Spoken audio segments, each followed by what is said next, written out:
Jeff Zimmerman, everybody, your next storyteller.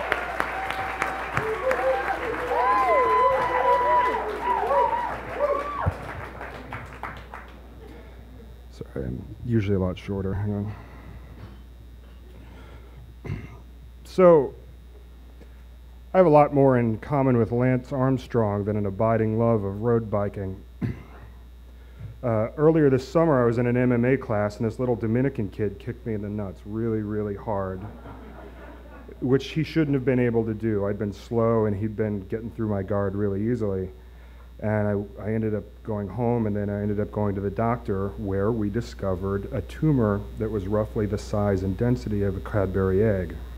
The doctor said, "This has got to come out really, really soon." And I said, "Well, how soon are we talking here?" And he said, "What are you doing tomorrow?" So I came home, and they cut all the cancer out. I got away with not getting chemo or radiation, which at its surface is a very good thing, but that's kind of where my problems started.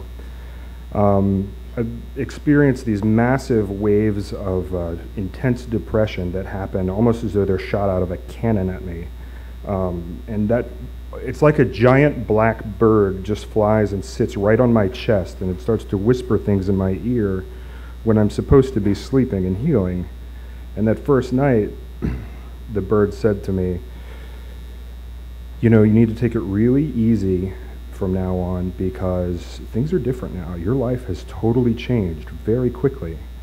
And, go easy on yourself. People are going to find it very, very hard to relate to you.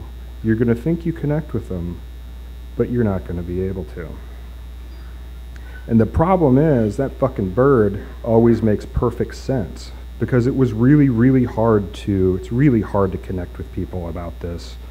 I feel tremendously fortunate that I have so many friends and so many family that kind of circled around me when the surgery happened, and they just showered me with all this love and affection, which I really needed. And really, if you're feeling unloved or a little lonely, I can't recommend cancer strongly enough. It really gives you the boost that you're looking for in the short term. But like so many intense solutions, it's awesome for a little bit, and then it kind of goes away.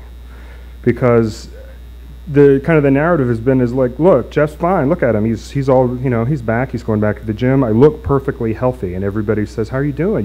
You're looking great, man, you're looking great, how are you feeling?" And I don't really know what to say, because you don't want to just say to your friend that cares about you, "Well, I feel like an android that has been programmed to act just like Jeff Zimmerman.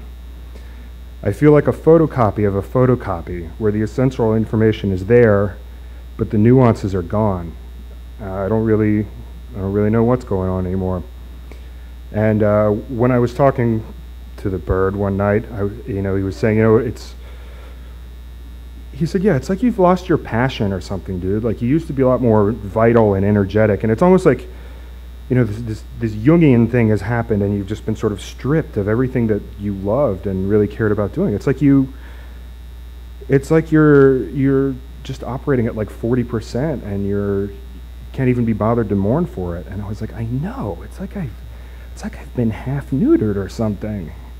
And the bird said, "Well, you have." So I've got to start talking to somebody about this other than this big bird made out of depression. And I asked at Sloan Kettering if they had a support group that maybe I could join. And my nurse said, "No, we really don't. No, we don't have anything for you." And I was like, "Really? Best cancer center on earth. You guys can't get something together real quick? You sure about this? I've seen your commercials." And they said, "No, this affects young guys, and young guys, they really don't want to talk about it. So maybe you could go to another group and kind of," and I was like, "What, sit in on a kidney one and just make it all about me?"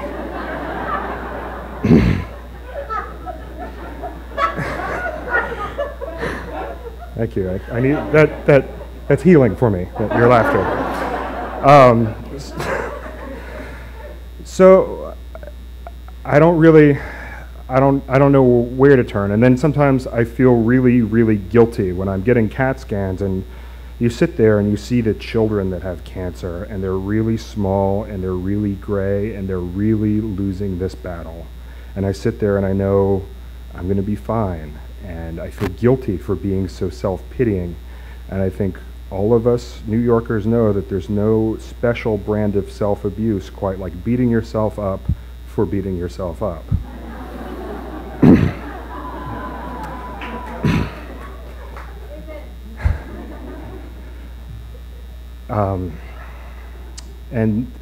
And then this happened. When you go to get a CAT scan, you have to sit there for an hour, hour and a half or so ahead of time and drink this pink liquid that is supposed to be sweet, but it's radioactive dye. And I found that it tastes almost exactly like robot piss sweetened with antifreeze.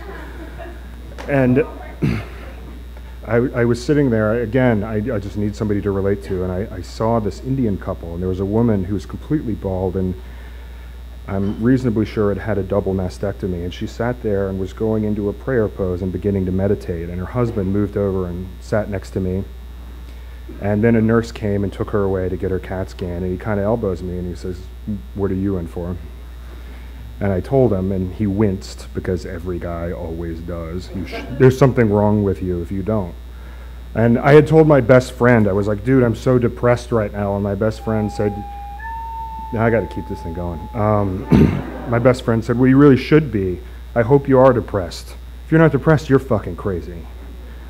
And I told this Indian guy that, and he laughed, and he said, "Well, you know, in my religion, we believe in destiny, that things happen to you and for a reason, and you just have to learn how to cope with it. It just happens, and you just adjust." And if I were to look at this cancer in my wife's life, I would have to say it's not an entirely bad thing. We're close. I'm incapable of talking about this without kind of losing it a little here, so forgive me. But he said, we're closer than we've ever been. In a 27-year marriage, there are ups and there are downs, and when she got diagnosed, we were on a down. And now we're communicating better, and we're closer with our children, our grown children who have left the house and are not even Hindu. We are closer with them than ever. And then he turned and he grabbed me by the hand and he said, "Something good is going to come." I'm sorry. "Something good is going to come of this. All you have to do is find it and let it into your heart.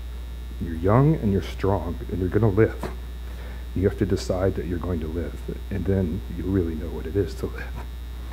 And then I was able to cry and let it all out after about 6 months of just being strong for everybody but myself.